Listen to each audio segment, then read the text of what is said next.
इस सर्दियों का इतना मौसम है, छोटे छोटे बच्चे कहाँ रहेंगे।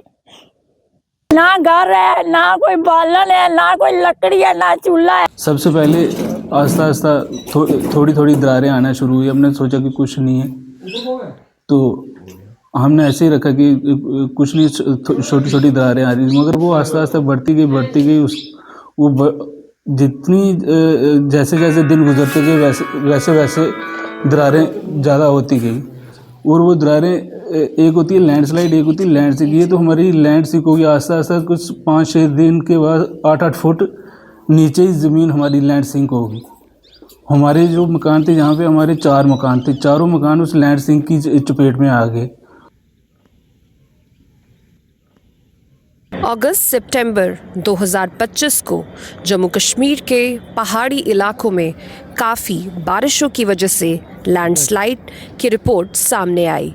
बलवाल ब्लॉक के खेरी गांव में, जहां पर करीबन 200 घरानों से ज़्यादा ट्राइबल कम्युनिटी के लोग रहते हैं, जिनमें से 20 घराने ऐसे हैं जो लैंडस्लाइड की चपेट में आ गए।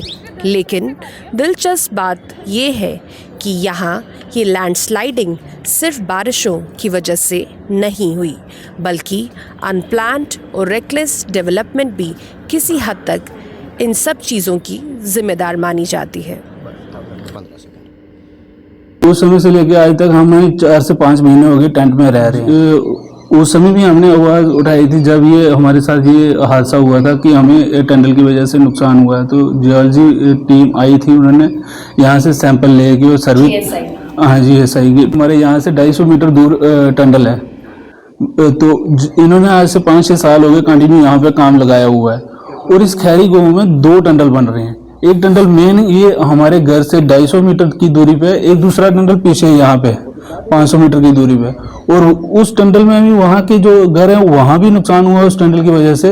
और जो यहाँ पे टनल है, इस टनल की वजह से हमारा जो इतने जो हमारा ये एरिया है, घर है, ये सारे इसकी चपेट में किस वजह से आए कि 5-6 साल से इन्होंने काम लगा के रखा हुआ है और हमारी ज़मीनें जो है वाइब्रेशन हिलती थी।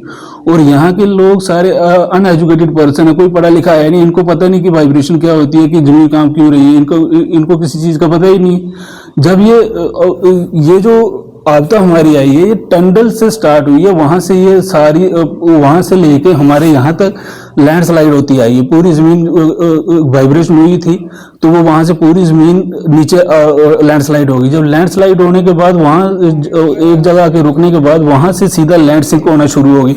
इसने कम से कम हमारा 1-1.5 किलोमीटर का एरिया जो है ये टंडल ने पूरा अपनी चपेट में ले लिया हुआ है। नसीबी भी बोल रही हूँ। हाँ, 7 महीने हो गए, 5-6 महीने हो गए हमारा घर टूट गया।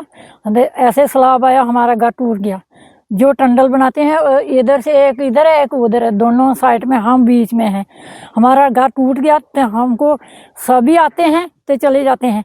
हमको 7 महीने हो गए, हमारी पाइपें देखो, हमारा पानी कुछ पानी को हमारे मिल गए। ये छोटे छोटे बच्चे हैं, इसको बच्चे को उठा कर ये बाल्टी भर के पानी का आएगा। हमको पीने लिए पानी भी नहीं, एक गिलास पानी नहीं गवर्नमेंट ने दिया। हमारी ज़मीनें भी नहीं रही, हमारा कुछ नहीं बचा, घर भी टूट गया। हम कहाँ जाएंगे, किसको बताएंगे।